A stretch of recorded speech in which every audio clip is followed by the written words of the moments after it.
এই অংশটুকু যুবক যুবতীরা খুব ভালো করে শুনেন। দিনী বোন যাদের বয়স হায়েজ হয়ে গেছে, যাদের হায়েজ হয়েছে এখান থেকে শুরু করে সবাই, যারা বালেগ হয়েছে আমরা ছেলেরা, সবাই ভালো করে কথাটা শুনেন।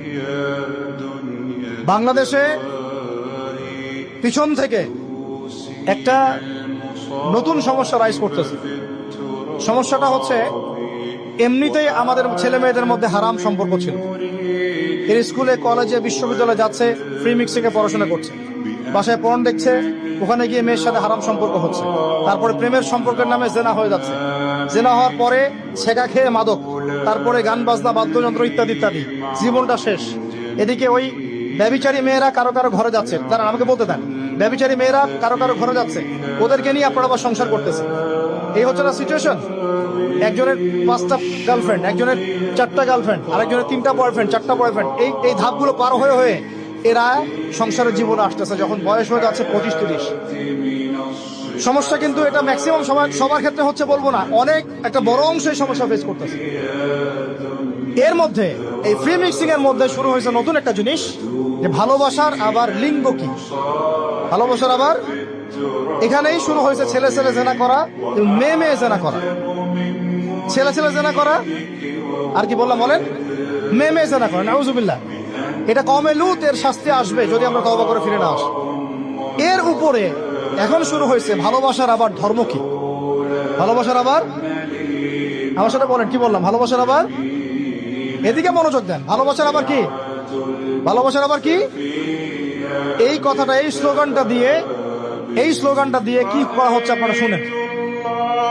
অমুসলিম ছেলে মুসলিম মেয়ের সাথে প্রেম করতেছে, অমুসলিম ছেলে মুসলিম মেয়ের সাথে প্রেম করতেছে, বলতেছে ভালোবাসার আবার ধর্ম কি। তুমি আমি একে অপরকে মহব্বত করি, ভালোবাসি, এর মধ্যে ধর্ম আসবে কেন? বলছে তুমি আমার ধর্মে দীক্ষিত হয়ে যাও, অথবা আমি তোমার ধর্ম কবুল করে মুসলমান হয়ে যাব। এই মিথ্যা কথাগুলো প্রলোভন দিয়ে এখানে ওখানে পার্কে নিয়ে গিয়ে, চটপটি ফুচকা খাওয়ায়, কফি শপে নিয়ে গিয়ে, এভাবে আস্তে আস্তে আস্তে আস্তে মেয়েদেরকে লাইনে নিয়ে আসতেছে। আনার পরে শোনেন, কথা আগে শুনেন, বুঝেন। আপনি ঠিক বললেও ঠিক, এটা না বললেও ঠিক, চলতেছে, এটাই সমাজ। এখন কথা হচ্ছে, আমরা যদি আমাদের বোনদের ইজ্জতকে বাঁচাইতে চাই, এই বিষয়টা সম্পর্কে সচেতন থাকতে হবে। মেয়েদেরকে ফুসলিয়ে ফাসলিয়ে এভাবে প্রেমের জালে ফেলে শেষমেশ বেডে নিয়ে গিয়ে ধর্ষণ বা গণধর্ষণ করে মেয়ের ওই ওভারির মধ্যে ওদের বীর্যপাত করে দিয়ে ওই ছেলেটার কোনো খবর পাওয়া যায় না, লাপাত্তা হয়ে যায়। কোনো কোনো ক্ষেত্রে টাকার বিনিময়ে মেয়েদেরকে পাচার করারও অভিযোগ পাওয়া গেছে। এবং এই কাজটার নাম তারা সংঘবদ্ধভাবে দিয়েছে, এর নাম নাকি লাভ জিহাদ। নাউজুবিল্লাহ। এবং বীর দর্পে ফেসবুকে পোস্ট দিচ্ছে, আজকে অমুক মেয়ের এটা করলাম, আজকে তমুক মেয়ের এটা করলাম। ভিতর থেকে একটা চক্র কাজ করতেছে, এবং এই চক্রের কেউই মুসলিম না, এই চক্রের কেউই কিন্তু মুসলিম না। বাইরে আবার পরিচয় দিতে পারে যে আমি মুসলিম, আমার নাম অমুক, নাম পরিবর্তন করে মুসলিম মেয়েদেরকে ফুসলিয়ে ফাসলিয়ে এই জেনার ফাঁদে ফেলে, ওর পিছনে কিছু টাকা খরচ করে, কিছু সময় দিয়ে, ওকে প্রয়োজনে ঘুমের ওষুধ খাওয়ায়, প্রয়োজনে আবার জাদুটোনা করে, বান মারে, ওকে তাবিজ কবজ করে বিছনায় নিয়ে এসে ধর্ষণ বা গণধর্ষণ করে, ওই ভিডিওগুলো দিয়ে পরে ওকে ব্ল্যাকমেইল করে, পরে ওর কাছ থেকে টাকা খাওয়া শুরু করে। কোনো কোনো ক্ষেত্রে মেয়েদেরকে পাচারও করে দিচ্ছে। আমাদের মেয়েদেরকে বলতেছে, কোনো অবস্থাতেই কোনো মুসলমান ছেলের সাথেও কোনো অবৈধ সম্পর্কে যাবেন না। আর অমুসলিম হলে তো কোনো কথাই নাই। অমুসলিমের সাথে আপনার কিসের প্রেমের সম্পর্ক? একটা চট দিয়ে দাঁত ফেলে দাও দরকার মেয়ের। অমুসলিম ছেলের সাথে তোমার কিসের প্রেমের সম্পর্ক? পরে যখন এই ছেলেগুলো তোমাকে নিয়ে রেপ করে রাখবে, তখন তোমার আক্কেল হবে? তখন তোমাদের হুঁশ ফিরবে? তখন এসে আমাদের কাছে মেসেজ করতেছে, আমার এই সমস্যা হয়েছে, আমাকে এখন আমি কি করব বলেন। আমাদের ওয়াইফদের কাছে মেসেজ করে, এরকম এরকম হয়েছে আমার সাথে, আমরা কি করব বলেন। তোমাকে কে যাইতে বলছো এই ছেলের কাছে? তুমি তোমার ইজ্জত ওখানে, তুমি তোমার পায়জামা কিভাবে খুললা সেখানে, আর কিভাবে বলবো বলেন? তুমি একজন মুসলিম ঘরের মেয়ে, তোমার ইজ্জতের দাম নাই, তোমার সম্মানের দাম নাই, তোমার ইজ্জত আবরুর দাম নাই। তুমি কেমন করে নগ্ন হয়ে বাইরে ঘুরতে পারো? তুমি কেমন করে একটা অমুসলিম ছেলের সাথে প্রেমের সম্পর্ক করতে পারো? কিভাবে তুমি একটা অমুসলিম ছেলের সাথে বেড়ে যেতে পারো? তার সামনে তোমার পায়জামা কেমন করে খুলতে পারো তুমি? আমার ল্যাঙ্গুয়েজ আপনি রাগ করেন না। আমি খুবই ফেড আপ এদের উপরে। একটা মেয়ে একটা মুসলিম ছেলের কাছেই তো যাইতে পারবে না অবৈধভাবে। যাইতে হইলে তোমার শর্ত তিনটা: বিয়ে করতে হবে, বালেগ হইতে হবে, সাক্ষী থাকতে হবে, মোহর দিতে হবে, তারপর যাইতে পারবে। মুসলিম তো মুসলিম করতে করতে এখন অমুসলিমদের সাথে প্রেম করা শুরু করছো।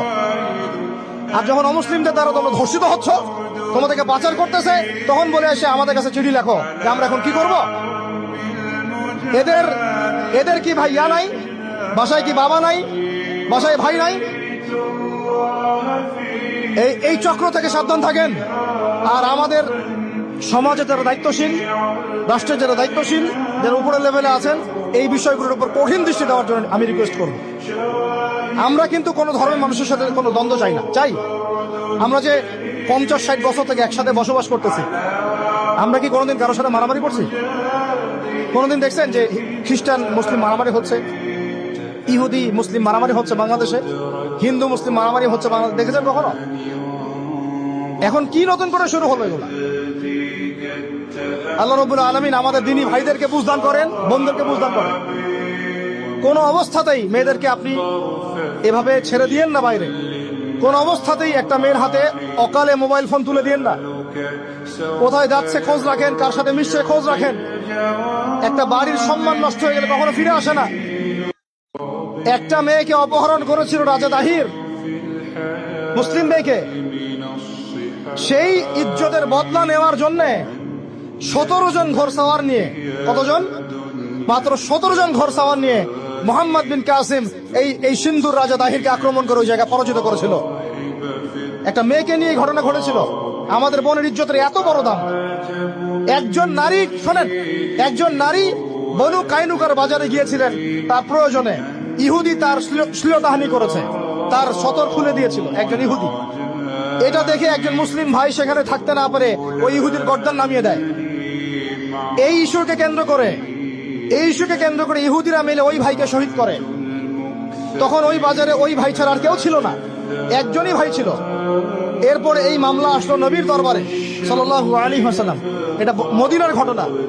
নবী সাল্লাল্লাহু আলাইহি ওয়াসাল্লাম ওই সাহাবীকে তো দোষারোপ করেনই নাই, ওই সাহাবীকে দোষারোপ করেন নাই, বরং নিজে বর্ম পরে অন্য সাহাবীদেরকে বলেছেন তোমরা বের হও, আমরা বনু কাইনুকা আক্রমণ করবো, ওকে এখান থেকে বের করে দেবো। একজন দ্বীনি বোনের ইজ্জতের বদলা নেওয়ার জন্য পুরো বনু কাইনুকার ইহুদিদের সাথে যুদ্ধ হয়েছে। আর আমাদের বোনরা স্বেচ্ছায় ইজ্জত বিলি দিচ্ছ। তোমরা হচ্ছে মাটির তলে চলে যাও, তোমাদের বেঁচে থাকার চেয়ে মাটির তলে চলে যাও। তোমরা নিজেরা স্বেচ্ছায় ইজ্জতের বিসর্জন দিচ্ছ। আমি ইয়াং ছেলে পেলেদেরকে বলছি, ভাই, আমরা আসছি আল্লাহর ইবাদত করতে, এখানে আল্লাহর দিনকে জিন্দা করতে, আল্লাহর দিনকে সমাজে কায়েম করতে। জিনার সাথে আমাদের কি সম্পর্ক থাকতে পারে? পর্নের সাথে আপনার কি সম্পর্ক থাকতে পারে? আপনার আমার এরকম হারাম সম্পর্কের সাথে কি সম্পর্ক থাকতে পারে? এগুলো কোনো অবস্থাতে আমরা ধার কাছে যাবো না ইনশাআল্লাহ।